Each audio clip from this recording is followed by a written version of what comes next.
a lo que tal vez sería el momento más importante y sublime de toda nuestra semana. Este momento, cuando nos sentamos a escucharte, cuando nuestro espíritu se alinea a tu espíritu y somos ministrados directamente por tu palabra. Gracias te damos, Padre. Bendecimos esta palabra en el nombre de Cristo Jesús. Amén y amén. Muy bien, 5 principios que debemos saber para entrar a la tierra prometida. Vamos a abrir nuestra Biblia en el libro de Josué, capítulo 3, versículo 1, y vamos a leer hasta el versículo 7. Josué 3, capítulo 1, verso 7. Dice la palabra de Dios así: Josué se levantó de mañana, y él y todos los hijos de Israel partieron de Sittim y vinieron hasta el Jordán y reposaron ahí antes de pasarlo.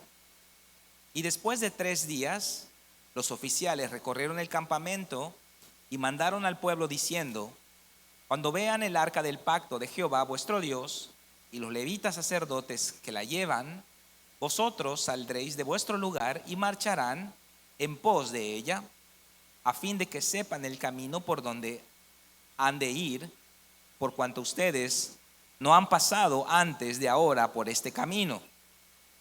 Pero entre ustedes y ella haya distancia como de 2000 codos, no se acerquen a ella.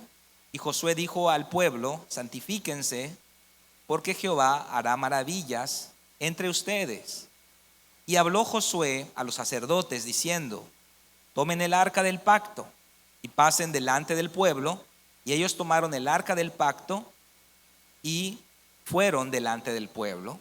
Entonces Jehová dijo a Josué: desde este día comenzaré a engrandecerte delante de los ojos de todo Israel, para que entiendan que como estuve con Moisés, así estaré contigo.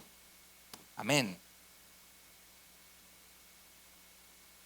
Hay una gran similitud, hermanos, entre nuestra vida y el pueblo de Israel. Todas las hazañas y las historias que están en el Antiguo Testamento, dice la Biblia, que quedaron ahí para testimonio de nosotros, para que sepamos los aciertos de ellos y los errores de ellos, puesto que la historia de ellos es la historia de nosotros también, solamente que nosotros en un ámbito espiritual y ellos lo vivieron en un ámbito físico, en un ámbito literal. Pero la historia del pueblo de Israel es la historia de nosotros. Ellos fueron esclavos en Egipto. Nuestro Egipto espiritual es el mundo. Fuimos esclavos del mundo, sus principios, sus rudimentos, sus filosofías, sus ideas del mundo.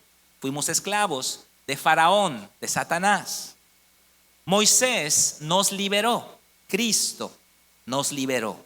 Salimos de Egipto, esta es la salvación. Salimos de la potestad de las tinieblas y entramos al reino de su amado Hijo. Esta es la salvación. Nosotros también salimos de Egipto. El cordero fue inmolado para que el ángel vengador no asole nuestra casa. Y la sangre se puso en las puertas, en los dinteles de nuestra casa. La sangre del cordero, la sangre de Cristo. Cruzamos el Mar Rojo y quedaron sepultados todos nuestros enemigos, los egipcios. Este es el bautismo en agua. Fuimos bautizados y en el bautismo quedaron sepultados todos nuestros demonios egipcios. Ya no tenemos capataces, ya no tenemos opresores, ya no somos controlados por los egipcios, más allá de lo que quedó en nuestra mente. Por eso después del Mar Rojo no viene la tierra prometida todavía. Después del Mar Rojo nos dice nuestro Padre: todavía te tengo que desegipciar, todavía tengo que quitar Egipto de tu corazón. Ya saliste tú de Egipto, pero Egipto quedó dentro de ti. Ahora tengo que sacar Egipto de dentro de ti por medio de mis mandamientos. Es por eso que lo primero que hace Dios después del Mar Rojo es conducirles a el monte Sinaí, el monte de Jehová, y darles los mandamientos de Dios para que aprendas a relacionarte conmigo. Antes que entres a la tierra prometida, antes que entres a la tierra que fluye leche y miel, antes de recibir toneladas de bendiciones, te tengo que desegipciar. Te tengo que sacar Egipto de ti. ¿Cómo lo voy a hacer? Te voy a dar mis mandamientos para que, número 1, aprendas a relacionarte conmigo, y para que, número 2, aprendas a relacionarte con tus hermanos. Porque ellos salieron de Egipto, no sabían distinguir entre su mano izquierda y su mano derecha, espiritualmente hablando. No sabían vivir en dignidad, no tenían identidad, no tenían propósito. Eran esclavos, lo único que sabían era vivir como esclavos, y ellos siguieron viviendo como esclavos, a pesar de que ya eran literalmente libres, verdaderamente libres. Siguieron viviendo como esclavos porque no quisieron cambiar acá. Cambiaron en lo físico, ya no eran esclavos, pero no quisieron cambiar en su mentalidad. Siguieron siendo esclavos en su mente. Ya eran libres, ya eran hijos, pero con mente de esclavos. Y lo mismo pasa con nosotros. Si nosotros seguimos siendo egipcios en nuestro corazón, lo que tengo para ti no te lo podré dar, porque te va a destruir. La bendición es tan grande, la tierra prometida es tan grande, que si no cambias primero, no te la puedo dar, te va a destruir. Por eso hay un espacio de tierra entre el Mar Rojo y el río Jordán, el desierto del Sinaí, el desierto del discipulado, el desierto de la madurez, la formación. No resistas ese desierto.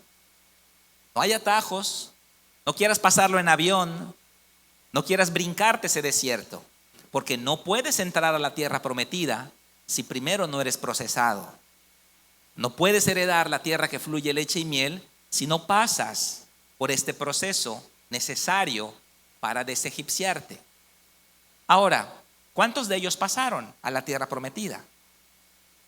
Salieron más de 1 millón de personas. ¿Cuántos de ellos pasaron?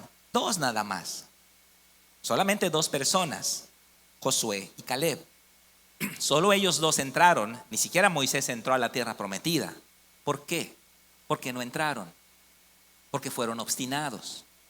Porque no quisieron cambiar. No quisieron apegarse a la cultura nueva que estaban recibiendo. No quisieron desprenderse de sus antiguas prácticas. Y entonces quedaron varados en el desierto. Perecieron 40 años en el desierto. El tiempo literal que hay del Mar Rojo a Canaán, a la tierra prometida, es de 40 días y 40 noches. Es como ir de aquí a Cancún más o menos. 400 kilómetros en promedio, poco menos, hay entre el Mar Rojo y Canaán. Y si caminamos 10 kilómetros diario, bueno, pues llegamos en 40 días, en 40 noches, llegamos. Ese es el tiempo literal de camino a pie. Si se iban por el litoral mediterráneo, por arriba, ellos se iban a tardar eso. Pero ese no fue el plan de Dios. Dios los llevó hacia el sur, hacia la península del Sinaí, hacia el monte Sinaí, y allá les dio los mandamientos. ¿Para qué? Para que aprendan a vivir con dignidad, para que aprendan a ser gente con propósito, para que aprendan a vivir bien, a tener identidad. Esa fue la razón por la que Dios le dio los mandamientos. ¿Qué pasaría si le damos a una persona? ¿Qué pasaría con una persona que no tiene, disciplina, un adicto, pensemos a las drogas, que le demos $1 millón? ¿Qué va a pasar con esa persona? Se va a perder más. Se va a perder más. ¿Qué pasaría si a nuestro hijo de 5 años le dejamos 20,000 pesos? ¿Qué va a comprar? O va a ir al Oxxo y va a comprar todas las Sabritas que están en el Oxxo, ¿no?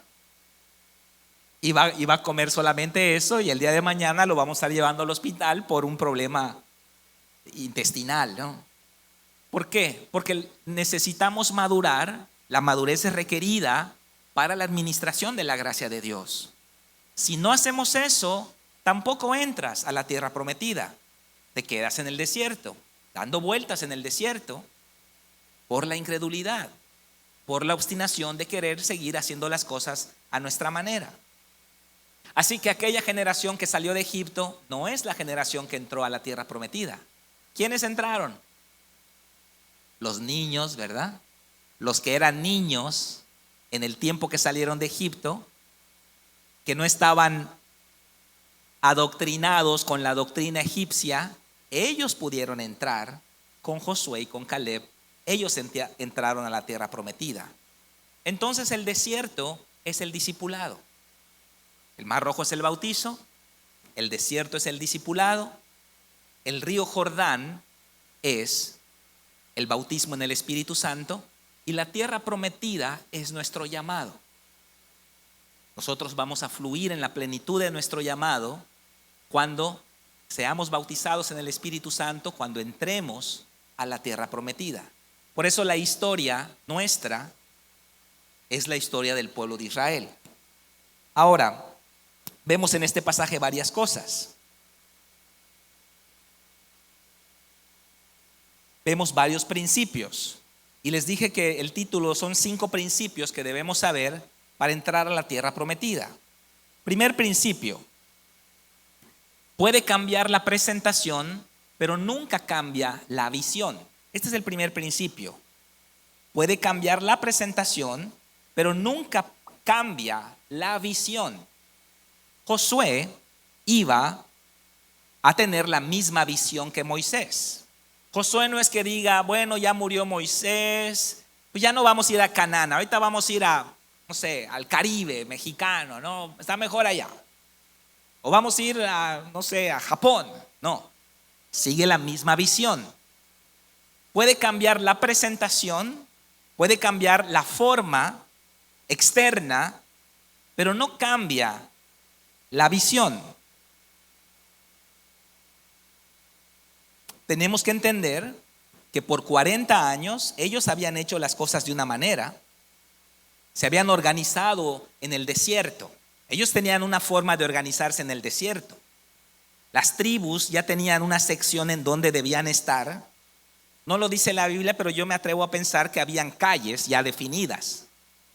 A lo mejor yo vivía en la calle, no sé, calle 25 con la calle 80, por así decir.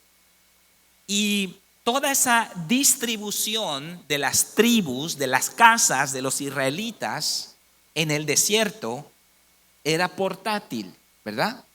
Era desmontable, porque ellos tenían que moverse con la nube. Se movía la nube, ellos desmontan, había una formación para marchar y se volvían a sentar en otro lado en la misma manera.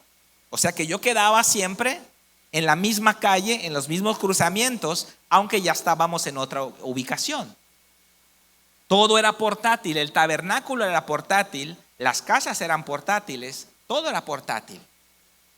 Y ellos ya tenían una distribución. Por 40 años hicieron eso vez tras vez. Tenían que levantar sus cosas, sus borregos, sus chivas, sus gallinas, todo, moverse, esperar su turno para moverse y luego volver a sentarse. Y esto está cambiando ahora. ¿Ok? ¿Qué quiere decir esto? Que puede cambiar la presentación, pero nunca cambia la visión. Ustedes van a seguirme, pero ahora ya no me van a seguir en el desierto. Como estuve con Moisés, estaré contigo, Josué. Vas a continuar la visión. Ay, qué bueno, gloria a Dios. Voy a seguir la columna. No, ya no hay columna, Josué. Ya no hay columna. Bueno, por lo menos está la nube, ¿no? La nube no, tampoco ya no hay nube. ¿Cómo ya no hay nube? Díspales. Al menos nos queda el maná.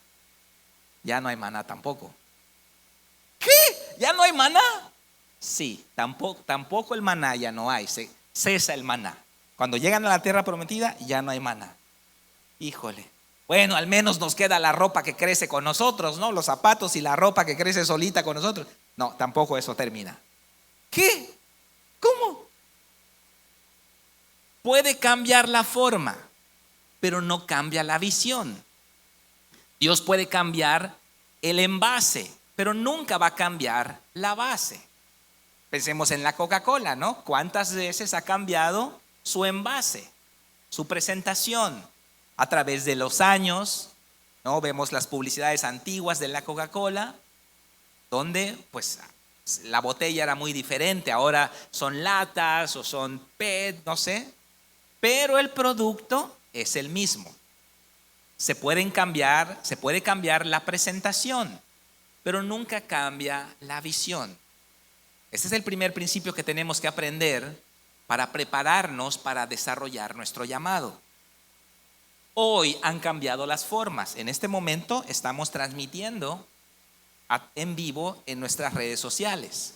Antes los pastores tenían canales de radio, programas de radio. Hoy tenemos canales de YouTube. Cambia la forma, cambia la presentación, pero no cambia el mensaje. No podemos cambiar el mensaje. No podemos cambiar la misión, no podemos cambiar la visión.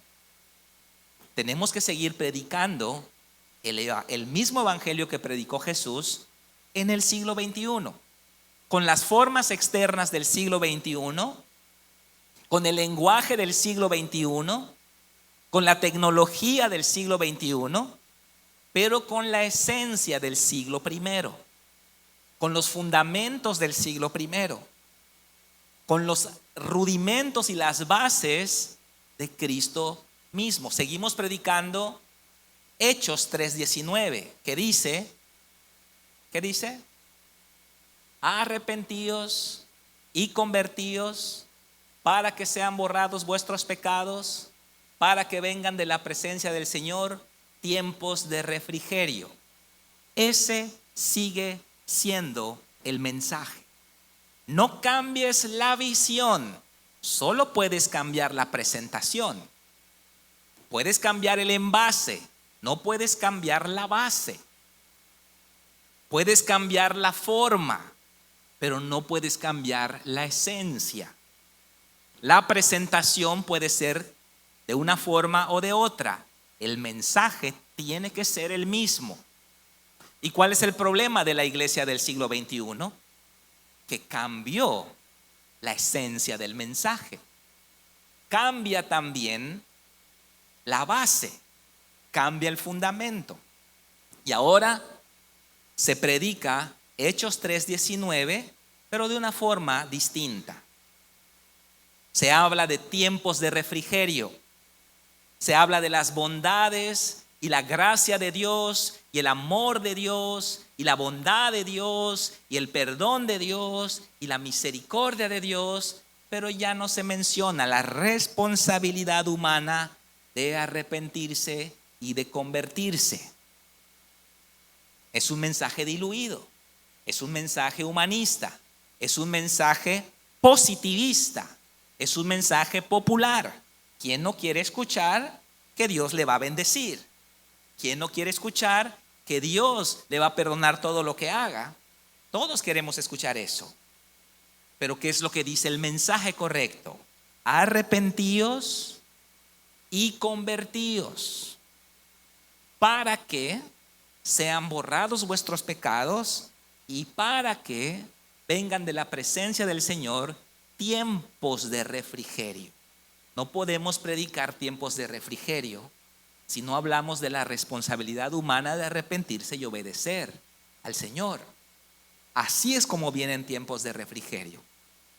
Seremos irresponsables, ministros fraudulentos, malos obreros, si hablamos de tiempos de refrigerio, pero no decimos, no hablamos de arrepentimiento y de conversión. La conversión es el proceso del discipulado. Cuando aprendemos a alinear nuestra vida, a los estándares de la Biblia. Esa es la conversión. ¿Ustedes creen que fue fácil para los israelitas salir de Egipto, dejar la cultura egipcia y empezar a obedecer los 10 mandamientos que les fue dado en el monte Sinaí? Claro que no fue fácil, como tampoco lo es fácil para usted. No es fácil para nosotros apegarnos a un estándar. No es fácil para nosotros obedecer mandamientos. No queremos, pero los que lo hacen, los que se sujetan a la palabra de Dios, ellos verán tiempos de refrigerio. Ellos entrarán a la tierra prometida. Así que nosotros tenemos que entender este principio. El discipulado es necesario para heredar la tierra. Y los que resistan este proceso se quedan en el desierto.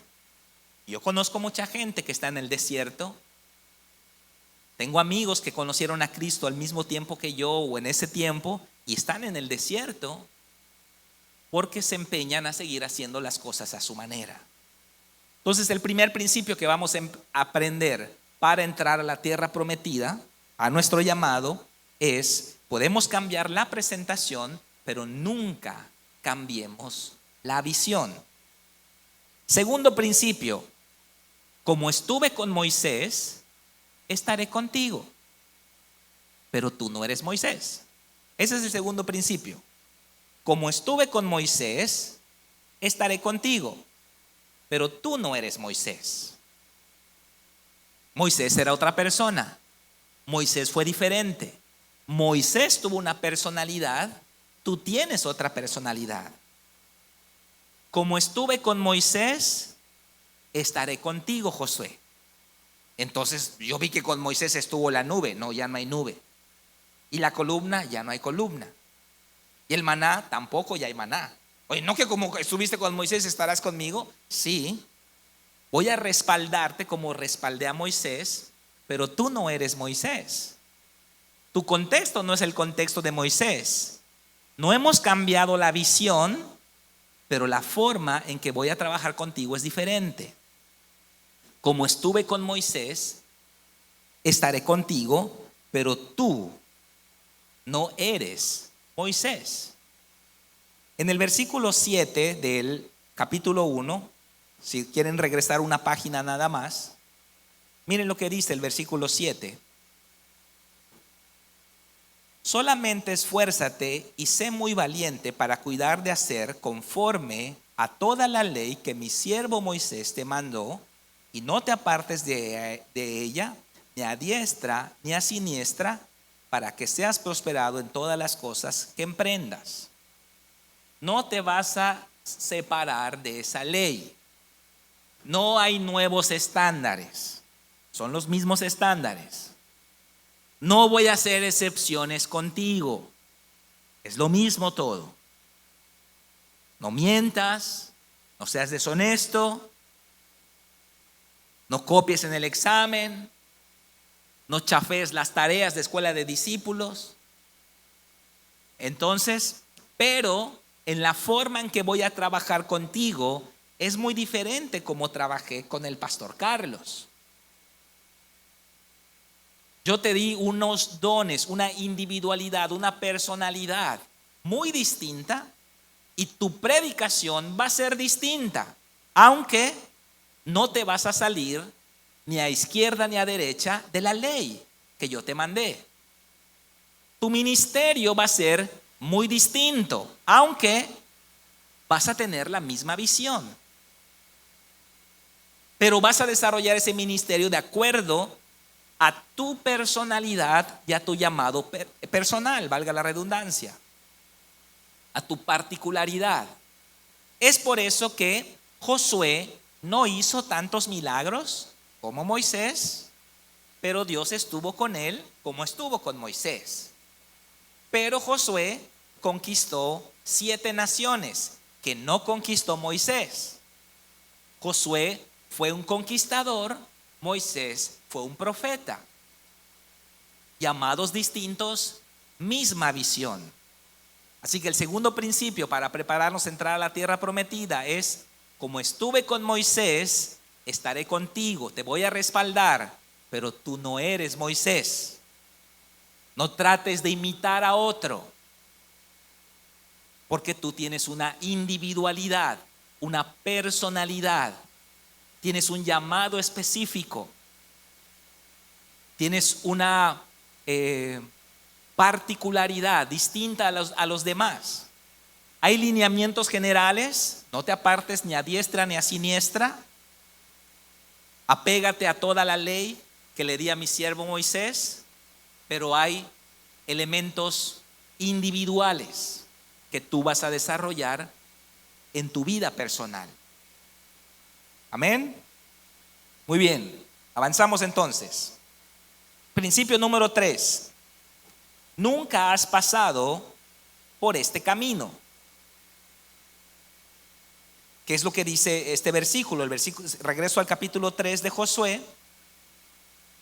Después de 3 días, dice el verso 2, los oficiales recorrieron el campamento y mandaron al pueblo diciendo: cuando veáis el arca del pacto de Jehová, vuestro Dios, y los levitas sacerdotes que llevan vosotros, saldréis de vuestro lugar y marcharéis en pos de ella, a fin de que sepáis el camino por donde habéis de ir, por cuanto vosotros no habéis pasado antes de ahora por este camino, pero entre vosotros y ella hay una distancia como de 2000 codos. Ok, no has pasado por este camino. Ya estuvimos 40 años haciendo lo mismo. Ya no sabemos de memoria toda la faena, ¿verdad? Se mueve la nube, hay que mover las chivas, hay que avanzar. Se detiene la nube, hay que instalarnos. ¿Cuánto tiempo? No lo sabemos. Pueden ser 2 años o puede ser una semana, no lo sabemos. El día de mañana, suena la trompeta, se mueve la nube, carga las chivas y hay que avanzar.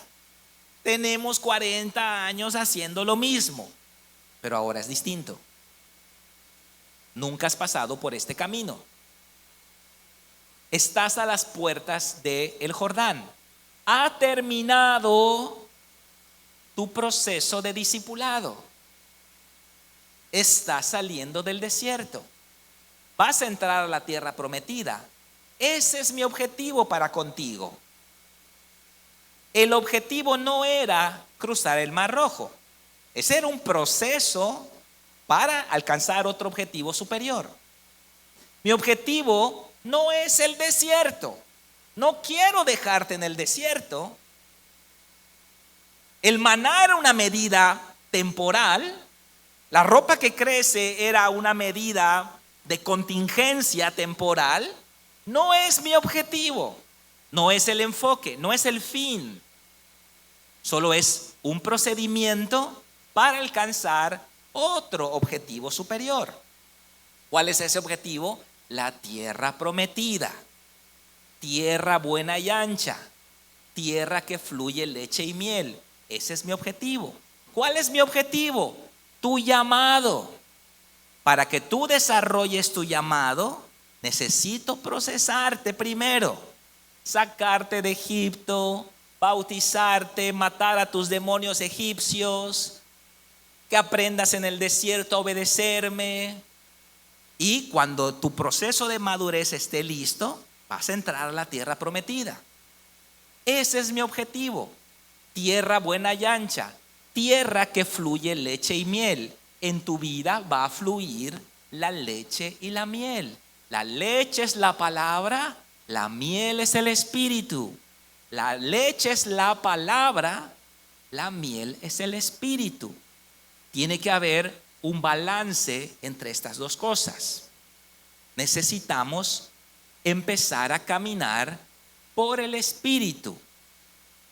Por eso te estoy diciendo, nunca has pasado por este camino. Sigue el arca. Ya no hay columna, ya no hay nube, ya no hay maná, ya no hay desmontar las cosas. Ahora hay que seguir el arca. Sigue la presencia de Dios. Nunca has pasado por este camino. No hay un manual que nos enseñe pasar este camino, porque son caminos personales. El manual nos dice los aspectos generales, pero las cosas personales solamente las puede revelar el Espíritu Santo de manera individual a nuestra vida. Las particularidades de tu llamado vienen directamente del Espíritu Santo. Eso solamente Dios nos lo puede revelar en la intimidad. No hay, hermanos,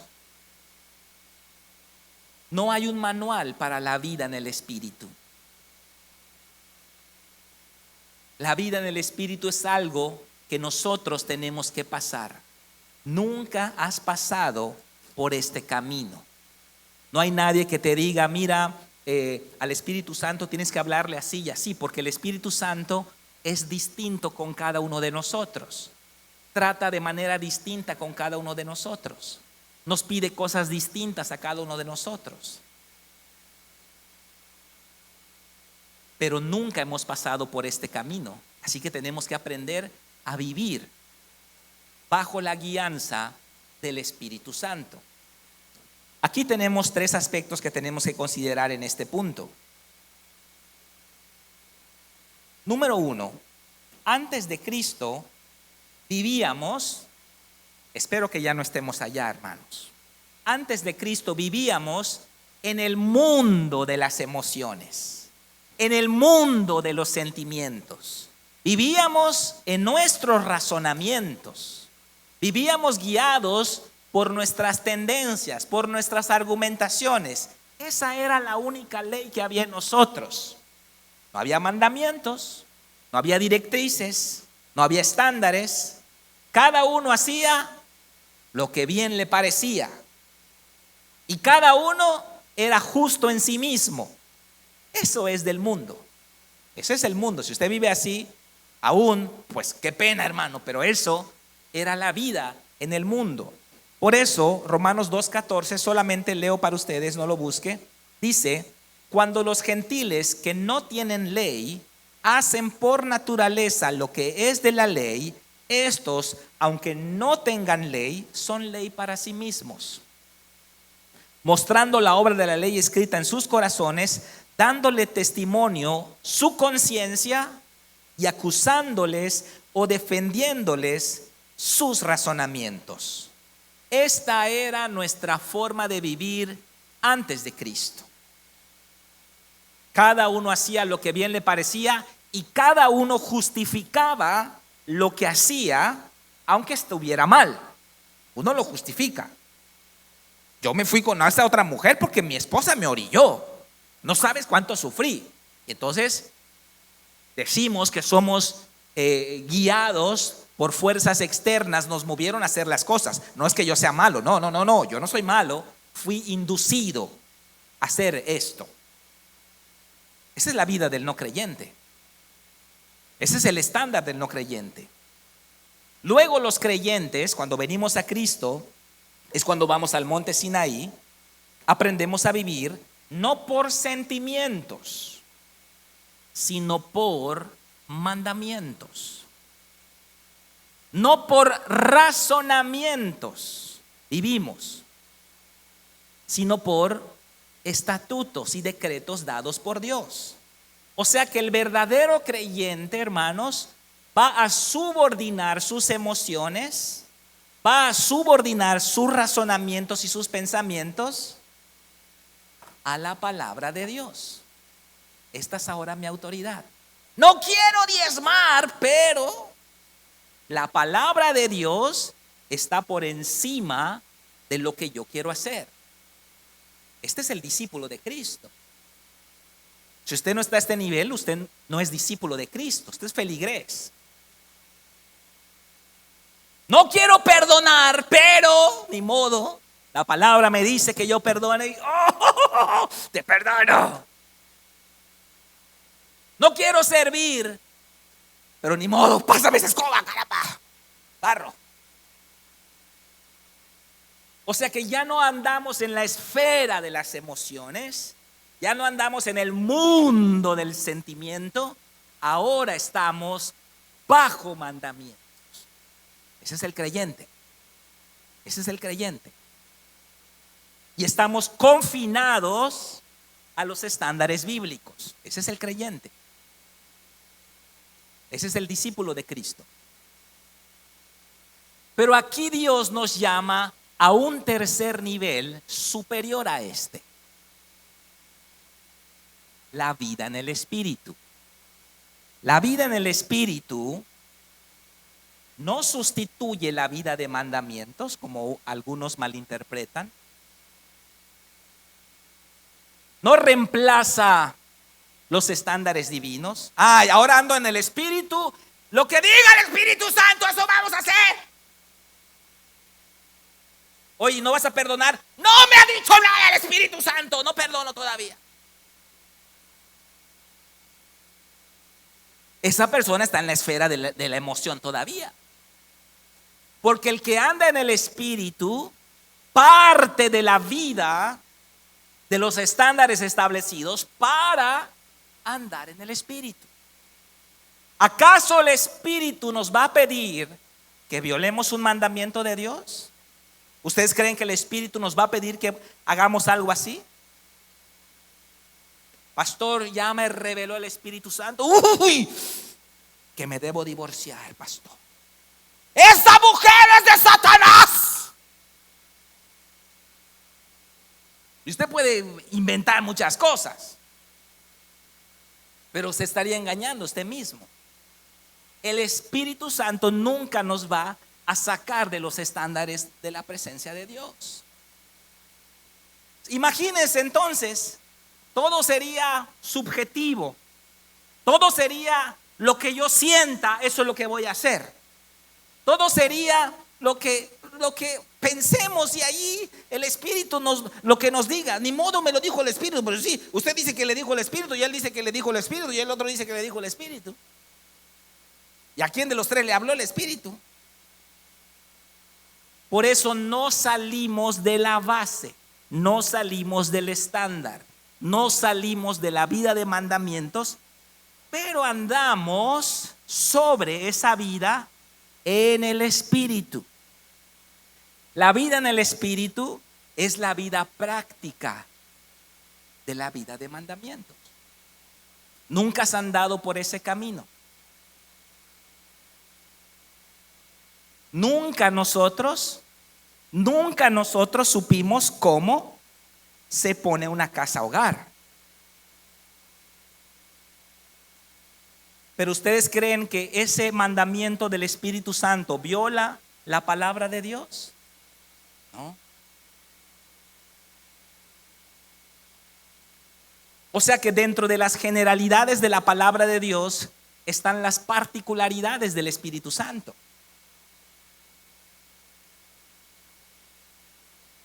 Esposos, amad a vuestras mujeres, dice la Biblia. ¿Cuántas dicen amén? Como Cristo amó a la iglesia y se entregó a sí mismo por ella. ¿Cuántas dicen amén? Amén, pastor. ¿No? Amén, decimos amén. Amén, pastor, sí, hay que amar a la esposa, sí. O el Espíritu puede venir y decirte: prepárale un café a tu esposa en la mañana con una concha. Panadero del pan. Cómprale una concha a tu esposa y se la llevas a la habitación. Esa es la parte práctica. Nunca has andado por ese camino, pero el Espíritu Santo te va a guiar dentro de los estándares establecidos. Es un grave error pensar que la vida en el Espíritu reemplaza la vida de mandamientos. Y los que todavía no son fuertes en la vida de mandamientos, tampoco pueden ser fuertes en la vida en el Espíritu. Por eso Pablo fue quien fue. Porque Pablo él dice: en cuanto a la ley yo fui irreprensible en cuanto a la ley. Pablo estaba formado en mandamientos, y cuando vino el Espíritu y sopló sobre esa vida, tenemos al apóstol Pablo como resultado. Andemos en el Espíritu. Dejémonos guiar. Hay personas que me han dicho: he sentido llamarle a una persona para hablarle de Cristo. Hágalo, es el Espíritu. Tiene el mandamiento escrito: id y haced discípulos a todas las naciones. Pero el Espíritu le va a mostrar la parte práctica. Hágalo. para que podamos entrar a la tierra prometida.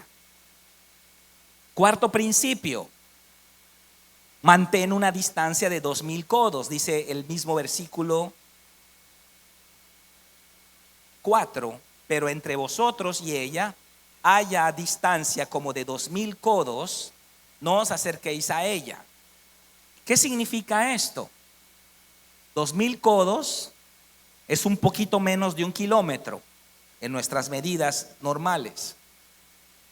Aquí el Espíritu Santo está mostrándonos que debe haber una distancia, un respeto y una reverencia hacia el arca del pacto. No es cualquier cajita, no es allá, siéntala allá a un ladito. No, es el arca del pacto, el arca de la alianza, la presencia de Dios. Dentro del arca están las tablas de la ley, la vara de Aarón que reverdeció y el maná. Y allá reside sobre el arca, en los querubines, debajo de las alas de los querubines, reside la presencia de Dios.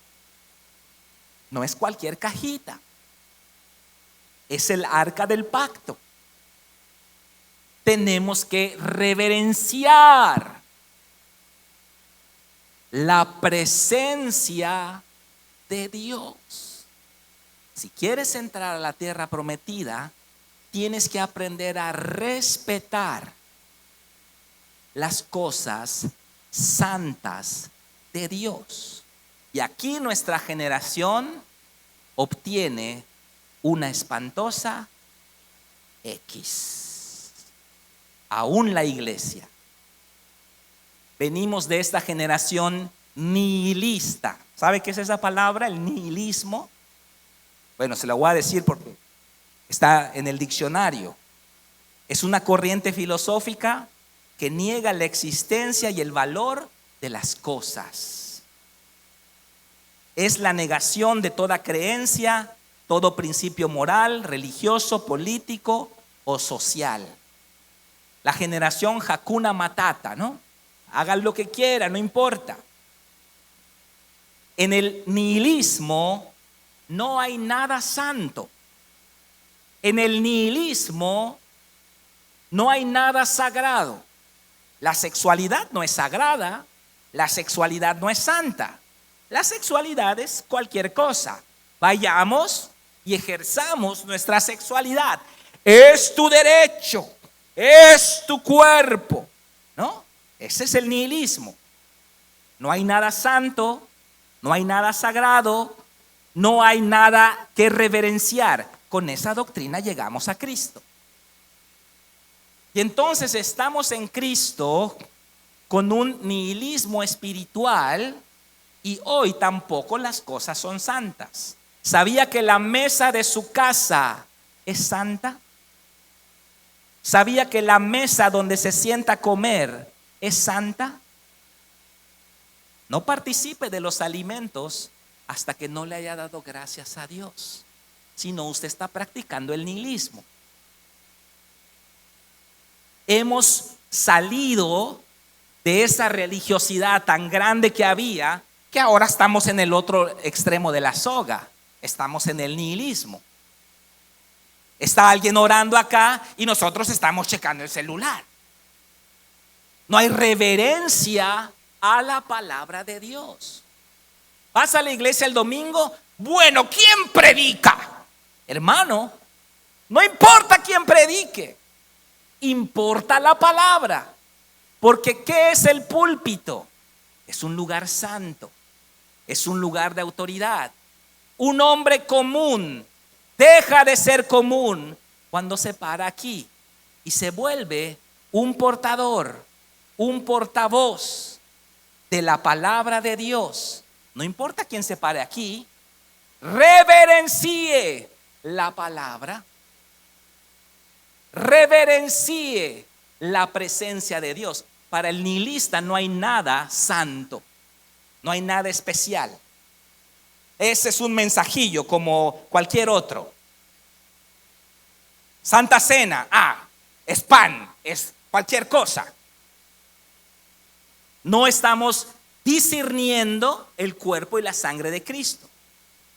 Es un bautizo, cualquier cosa. No dice la palabra de Dios. Haya entre vosotros 2000 codos de separación entre el arca y ustedes. Respete lo santo de Dios. Volvamos a las cosas santas. ¿Qué quiere decir eso, pastor? Que ahorita no podemos mascar chicle en el culto.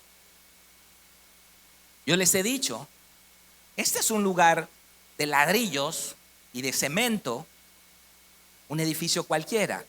Mas cuando estamos en la presencia de Dios, esta es la casa de Dios. Este es un lugar santo. Es por eso que la sexualidad en el mundo ya no es santa. Tengamos relaciones sexuales, novia, total, nos vamos a casar. Un papel no describe nuestro amor. Nihilismo. No hay reverencia, no hay temor a lo santo. ¿Sabe cómo se llama ese pecado? Sacrilegio. El sacrilegio es el pecado que toma lo santo como común. Quienes toman lo santo como común son sacrílegos. Hoy no vamos a la iglesia. Vayamos a la playa, vayamos al cenote. Dios nos va a entender porque somos una familia que necesita unidad. No lo haga, hermano. Que sus hijos aprendan que hay cosas santas en la vida. Está la alabanza, usted tiene las manos en la bolsa, su hijo le está viendo. No hay nada santo. Lo mismo estar acá que estar en el cine. Nada es santo. Multiplicidad de multiplicidades, dicen los ateos, ¿no? Había escuchado esa edad tan grande. Por poco me desmayo cuando escuché en un debate de un ateo y un cristiano. Dice el ateo: el árbol no es un árbol. Lo que usted ve no es un árbol. ¿Y entonces qué estoy viendo? Es una multiplicidad de multiplicidades, un flujo dinámico de procesos. ¿Qué es eso? Sí, son átomos y moléculas que se están moviendo y tú ves un árbol y tú le llamas árbol y es un árbol. Oye, pero es un árbol. ¡No es un árbol! Nihilismo. Ya no hay santidad. Bueno, transporte lo del árbol a la sexualidad. Ya no hay nada especial. No, hermanos, no perdamos esto. Si usted quiere entrar a la tierra prometida, tiene que reverenciar la palabra de Dios, la presencia de Dios, la Santa Cena, hermanos. La Santa Cena. El momento de la adoración.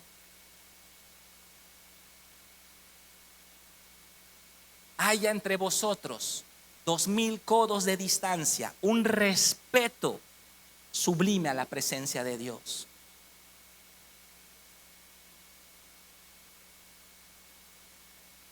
Discúlpeme, hermano, no me hable ahorita.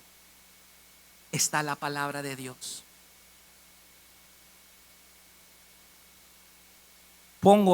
Esta cosa la pongo en silencio porque ahorita está la palabra de Dios.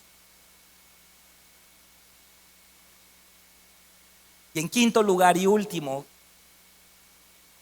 santifíquense, santifícate, dice el versículo 5. Y Josué dijo al pueblo: santificaos, porque Jehová hará mañana maravillas entre vosotros. Si queremos prepararnos para entrar en la tierra prometida, la tierra de nuestro llamado, para que nuestra vida fluya leche y miel, tierra buena y ancha, tenemos que aprender que podemos cambiar la presentación, pero no podemos cambiar la visión. Podemos cambiar la forma, sí, pero no podemos cambiar el estándar. Podemos cambiar lo externo, pero no podemos cambiar lo interno. El mensaje del Evangelio no lo podemos cambiar. Arrepentíos y convertíos para que vengan de la presencia del Señor tiempos de refrigerio. Número 2, como estuve con Moisés, estaré contigo, pero tú no eres Moisés. Tú no eres Moisés. Yo te di un llamado específico a ti y te voy a respaldar como respaldé a Moisés, pero ya no hay columna. En tu ministerio no hay columna. En tu ministerio no hay maná. En tu ministerio no hay ropa que crece. ¿Qué hay en tu ministerio? Conquista. ¿Qué hay en tu ministerio? Victoria. Hay otras cosas en tu ministerio. Número 3, nunca has pasado por este camino. La vida en el Espíritu. No hay un manual para la vida en el Espíritu. Tiene que tener una relación personal con el Espíritu Santo. Número 4, mantén una distancia de 2000 codos. Respete las cosas santas. Reverencie la presencia y la palabra de Dios. Cuide la santidad. Y número 5, santifícate. ¿Qué es la santificación? Con esto terminamos. ¿Qué es la santificación? Una palabra muy odiada por el creyente, ¿no? Ay, santidad, otra vez esa palabra. Ay, me sangran los oídos. Santidad. Una palabra incómoda, grande, porque sabemos que no podemos vivir en santidad. Nos cuesta trabajo. Tengo este detalle en mi vida, tengo esta otra cosa en mi vida. Pero Dios nos llama a santidad. ¿Qué es la santidad? ¿Santidad es dejar de pecar? Sí, podemos decir que la santidad implica dejar de pecar, pero no es el objetivo. Y cuando pensamos que la santidad es dejar de pecar, ahí es cuando fallamos y por eso no dejamos de pecar. Ya estamos como los monjes, ¿no? Que se iban al monasterio para que dejen de pecar. O se laceraban en sus espaldas. Eso no es santidad. Eso no es santidad. ¿Qué es santidad? Santidad es exclusividad. Eso es santidad. Yo soy exclusivo de mi esposa. Yo no puedo ir y salir con otra mujer, ¿verdad? No puedo ir y decirle a alguien, bueno, vamos al cine tú y yo y comemos de la misma palomita los dos. No, porque yo soy exclusivo de mi esposa. Y mi esposa es exclusiva de mí. Santidad es exclusividad. Santidad significa tomar algo del montón, algo común y corriente, y volverlo especial. Eso es santidad.